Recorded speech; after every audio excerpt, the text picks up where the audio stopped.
Assalamualaikum warahmatullahi wabarakatuh. Selamat pagi siswa-siswi kelas 3 yang berbahagia. Berjumpa kembali dengan kami pada pembelajaran secara daring atau pembelajaran online. Baiklah, pada kesempatan kali ini kita akan melanjutkan pembahasan soal evaluasi di tema 2 atau tema menyayangi tumbuhan dan hewan. Kita sudah sampai pada evaluasi 2 atau evaluasi subtema 2, yaitu manfaat hewan bagi kehidupan manusia. Mari kita bahas dan pelajari bersama-sama. Jangan lupa berdoa sebelum melakukan kegiatan.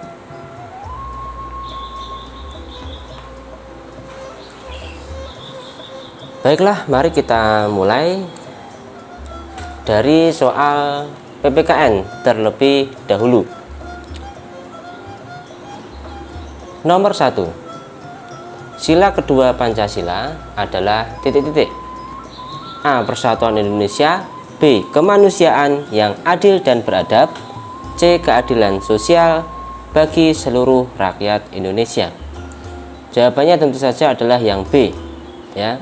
Jawaban yang A merupakan bunyi sila ketiga, sedangkan jawaban C adalah bunyi sila ke-5 Pancasila. Nomor 2, contoh sikap yang sesuai dengan sila kedua Pancasila adalah titik-titik. Apakah A. menolong orang yang mendapatkan musibah? B. menyelesaikan masalah melalui musyawarah? C. menjalankan keyakinan dengan taat. Contoh sikap yang sesuai dengan sila kedua Pancasila adalah yang A.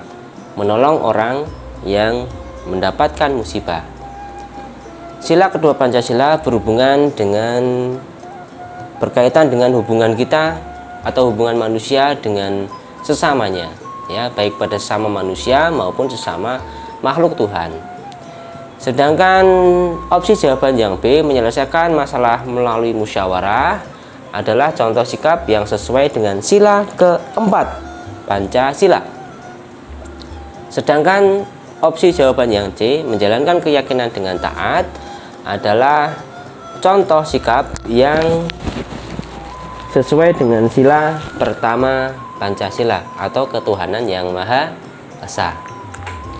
Selanjutnya, untuk soal nomor 3, bersikap menghargai orang lain disebut juga titik-titik. Apakah A. peduli? B. tenggang rasa? C. acuh tak acuh? Menghargai orang lain itu disebut tenggang rasa, ya. Kalau peduli ini kita memperhatikan orang lain, ya. Acuh tak acuh ini tidak peduli. Nomor 4, sikap dermawan, contohnya titik-titik. Apakah A. memberi sedekah kepada fakir miskin? B. mengobati teman yang sakit?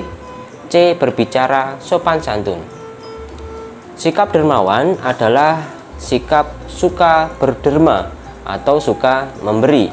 Maka contoh sikap dermawan ditunjukkan oleh pilihan jawaban yang A, memberi sedekah kepada fakir miskin. Lanjut ke soal nomor 5, menyayangi binatang termasuk sikap titik-titik. Ini jawabannya banyak sekali, ya. Ini bisa sikap yang terpuji, ya. Ini bisa kita tuliskan sikap yang terpuji, terus sikap yang baik, atau kita bisa juga tuliskan sikap yang sesuai dengan sila kedua Pancasila, juga boleh, ya. Selanjutnya, nomor 6, tuliskan contoh sikap yang sesuai dengan sila kedua Pancasila. Banyak sekali contohnya, saya sebutkan secara lisan. Yang pertama adalah kita menolong teman yang sedang mendapatkan musibah, misalnya ketika teman jatuh, ya, ini bisa. Kemudian menghargai teman, menghargai sesama teman, ya, tidak mengejek teman. Nah, ini juga termasuk contoh sikap yang sesuai dengan sila kedua Pancasila. Saya ulangi, pada intinya sila kedua Pancasila berkaitan dengan hubungan kita terhadap sesama manusia, ya, dan menunjukkan bahwa kita atau manusia merupakan makhluk Tuhan yang beradab atau yang memiliki akhlak, ya, memiliki sikap-sikap yang mulia baik kepada sesama manusia maupun kepada lingkungan sekitar terhadap sesama makhluk Tuhan, misalnya kepada hewan maupun tumbuh-tumbuhan. Baik, kita sudah selesai mengerjakan soal PPKN. Kita lanjutkan dengan soal bahasa Indonesia. Nomor 7. Hewan yang dapat menghasilkan telur adalah titik-titik. Apakah A. domba, B. kelinci, C. bebek? Jawaban yang tepat tentu adalah bebek, ya. Domba dan kelinci merupakan hewan vivipar, ya, yang berkembang biak dengan cara beranak, ya. Mereka tidak mempunyai telur. Sedangkan bebek adalah hewan yang tergolong sebagai hewan yang ovipar, ya, yang berkembang biak dengan cara bertelur. Nah, bebek menghasilkan telur. Selanjutnya soal nomor 8. Berikut ini yang termasuk hewan peliharaan adalah titik-titik. Apakah A. gajah, B. singa, C. kelinci? Tentu jawabannya adalah kelinci, ya. Gajah dan singa bukan termasuk hewan peliharaan. Gajah dan singa di Indonesia ini merupakan hewan yang dilindungi, ya, hanya ada di kebun binatang. Selanjutnya soal nomor 9. Yang termasuk hewan ternak yang menghasilkan adalah titik-titik. Apakah A. bebek, B. kucing, C. beo? Hewan ternak yang menghasilkan tentu adalah bebek, ya. Maaf batuk. Bebek menghasilkan daging maupun menghasilkan telur. Selanjutnya nomor 10. Pesan moral pada cerita ayam dan elang adalah titik-titik. Apakah A. janji harus ditepati, B. berkhianat akan celaka, C. tidak boleh sombong? Untuk menjawab soal ini kita harus tahu cerita ayam dan elang ini terlebih dahulu, ya. Jadi ceritanya elang ini bisa terbang sedangkan ayam tidak bisa terbang. Maka ayam, ini ayam jago, ya, ayam jago ini bertanya pada elang apa rahasianya supaya bisa terbang. Maka elang menjawab bahwa ia mempunyai jarum emas, ya. Dan ayam akan bisa terbang apabila meminjam jarum emas itu untuk apa? Untuk menyulam sayapnya, sehingga sayap ayam ini menjadi lebih panjang, tidak pendek seperti sekarang, ya. Jadi kemudian dipinjamilah si jago ini sebuah jarum emas oleh elang, ya. Tapi dengan syarat tidak boleh dipinjam-pinjamkan kepada yang lainnya, harus segera dikembalikan bila sudah selesai. Nah, ternyata setelah dipinjami oleh elang, si ayam jago ini kemudian malah memamerkan jarum emas itu kepada ayam betina. Mereka berdua menyulam sayapnya dengan tujuan agar bisa terbang. Nah, setelah dipinjam oleh ayam betina, ternyata celaka bahwa jarum emasnya ini hilang. Dan ketika si elang ini menagih ayam jago untuk segera mengembalikan jarum emasnya, ayam jago tidak bisa mengembalikan karena jarum emas itu dihilangkan oleh ayam betina. Atas kejadian tersebut, maka elang bersumpah akan memangsa seluruh keturunan ayam. Nah, jadi pesan moralnya adalah A. janji harus ditepati. Ayam berjanji untuk segera mengembalikan, maka mestinya setelah dia selesai menyulam sayapnya, ia harus menepati janjinya, yaitu mengembalikan jarum emas yang dipinjamnya kepada elang. Selanjutnya nomor 11, hewan yang menghasilkan daging dan telur adalah titik-titik. Jadi dimanfaatkan dagingnya sekaligus telurnya. Nah, ini misalnya adalah ayam ya, dan bebek. Selain itu juga angsa ya, pokoknya jenis unggas ya, jenis unggas. Selain itu, selain ayam, bebek, angsa, hewan yang menghasilkan daging dan telur atau yang biasa kita manfaatkan daging dan telurnya adalah ikan ya. Ikan juga bisa ya. Karena ikan ini kita makan dagingnya dan kita juga bisa memakan telur ikan. Nah, ini salah satu makanan yang cukup bergizi juga ya. Selanjutnya nomor 12, tuliskan 2 contoh pesan dari dongeng. Nah, ini banyak sekali ya. Ini contohnya nih, janji harus ditepati. Kemudian sebagai seseorang, sebagai makhluk, kita tidak boleh sombong. Kita harus menolong sesama teman, menghargai teman. Nah, banyak sekali. Intinya adalah pesan yang baik yang bisa kita ambil dari sebuah dongeng. Selanjutnya kita menuju ke soal matematika nomor 13. Penulisan 3 kali 5 sama dengan titik-titik. 3 kali 5 berarti 5-nya ada 3. 5 tambah 5 tambah 5. Jadi jawabannya yang B ya. Kalau 3 tambah 3 tambah 3 tambah 3 tambah 3 ini sama dengan, ini berapa? 1, 2, 3, 4, 5. 5 kali 3 ya. Kalau yang C, nah ini 3 kali 3. Karena perkalian itu adalah bentuk penjumlahan yang berulang. Lanjut ke soal nomor 14. 4 kali 7 sama dengan titik-titik.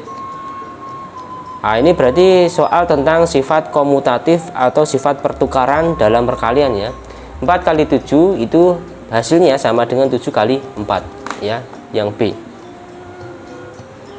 Kalau dihitung 4 kali 7 berarti 28, 7 kali 4 juga 28 ya. Kalau 7 kali 3 ini 21, 5 kali 7 ini 35. Baik, kita lanjutkan nomor 15. Ini masih tentang sifat komutatif dalam perkalian ya. 7 kali A sama dengan 6 kali B.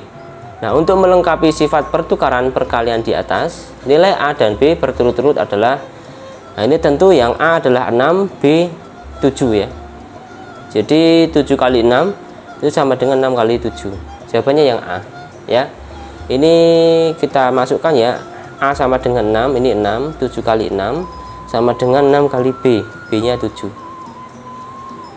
Nah begini ya. Lanjut nomor 16. Jika 18 bungkus dedak dalam plastik diberikan pada 3 bebek, maka tiap bebek mendapatkan titik-titik bungkus dedak. Nah ini berarti 18 dibagi 3, berapa hasilnya? 6 ya, karena 6 kali 3 sama dengan 18. Nah ini jawabannya adalah 18 dibagi 3 sama dengan 6. Lanjut nomor 17. Benny menyimpan telur yang dibelinya dalam 6 kotak. Banyak telur dalam setiap kotak ada 10 butir. Telur yang dibeli Benny sebanyak titik-titik. Nah ini berarti telurnya 6 kotak, masing-masing kotak 10, berarti 6 kali 10. 6 kali 10 sama dengan 60 ya. Banyak telur yang dibeli Benny itu 60. Lanjut ke soal terakhir matematika nomor 18. Jika telur yang dibeli Benny, soal nomor 5, disimpan dalam 10 kotak, tentukan banyak telur dalam setiap kotak. Nah ini berarti berapa jumlahnya tadi? Jumlah telurnya kan 60 ya. Disimpan dalam 10 kotak berarti dibagi 10. Nah jadi banyaknya telur dalam setiap kotak adalah 60 dibagi 10. Ini bisa kita coret ya. 6 bagi 1 sama dengan 6. Jadi banyak telur dalam setiap kotak adalah 6 butir. Nah, 6 butir telur. Mudah sekali ya, semoga bisa dipahami untuk soal matematika ini. Lanjut ke soal SBDP. SBDP ya, nomor 25. Gerakan kelinci dapat dijadikan gerak titik-titik sederhana. Gerakan ini berarti tarian ya, tarian sederhana, tari sederhana. Lanjut yang nomor 26. Kaki melompat-lompat kecil di tempat dan kedua tangan titik-titik di depan dada. Apakah A ditekuk, B lurus, C maju? Jawabannya adalah A, ditekuk di depan dada, seperti pada gambar ini ya. Jadi ditekuk di depan dada. Ini adalah tari yang bertema kelinci ya. 27. Gerakan meniru kelinci melompat dilakukan dengan titik-titik. Apakah A malas, B lesu, C lincah? Tentu dengan lincah ya. 28. Tari meniru gerakan kelinci lebih tepat diiringi lagu titik-titik. Apakah A naik delman, B kelinciku yang lucu, C burung ketilang? Tari gerakan kelinci tentu diiringi lagu kelinciku yang lucu. Selanjutnya soal nomor 29 ya. Cara melakukan gerakan seperti gambar di samping adalah titik-titik. Ini merupakan gambar rangkaian ya, ini masih satu rangkaian dengan gambar nomor 26 ya. Ini adalah gambar tari bertema kelinci ya, tari sederhana yang bertema kelinci. Nah, cara melakukan gerakan seperti gambar di samping adalah kaki. Nah, ini kaki ini berjalan di tempat ya, kakinya berjalan di tempat. Kemudian kedua tangan membentuk siku-siku, diayun ke kanan dan ke kiri. Nah, ini membentuk siku-siku, diayun ke kanan dan ke kiri. Nah, kepalanya bagaimana? Kepalanya menggeleng seirama dengan gerak tangan. Nah, jadi cara melakukan gerakan seperti gambar di samping, saya ulangi ya, adalah sebagai berikut. Kaki berjalan di tempat, kedua tangan membentuk siku-siku, diayun ke kanan dan ke kiri. Kepala menggeleng seirama gerak tangan ya. Itulah cara melakukan gerakan seperti pada gambar nomor 29. Lanjut nomor nomor 30. Untuk soal nomor 30, bagaimana cara melakukan gerakan melompat seperti kelinci? Jadi untuk melakukan gerakan melompat seperti kelinci, ini diawali dengan kita jongkok ya, jongkok terlebih dahulu. Setelah jongkok, kita melompat ke depan ya, ke depan seperti kelinci melompat. Nah, jarak yang ditempuh itu kira-kira ya 1 meter ya, di depan kita, ke depan. Nah, jadi cara melakukan gerakan melompat seperti kelinci ini diawali dengan jongkok, kemudian melompat ke depan. Nah, seperti itu ya, sederhana sekali. Baik, anak-anak siswa-siswi kelas 3 yang saya cintai dan saya banggakan, demikianlah pembahasan soal evaluasi 2 atau evaluasi tema 2 subtema 2 tentang menyayangi tumbuhan dan hewan, subtema 2 manfaat hewan bagi kehidupan manusia. Kita sudah selesai. Mudah-mudahan bermanfaat. Mohon maaf bila ada kesalahan. Saya doakan mudah-mudahan kalian lancar, diberikan kemudahan dalam menghadapi penilaian tengah semester pekan depan. Semoga mendapatkan hasil belajar yang memuaskan. Sampai jumpa lagi. Assalamualaikum warahmatullahi wabarakatuh.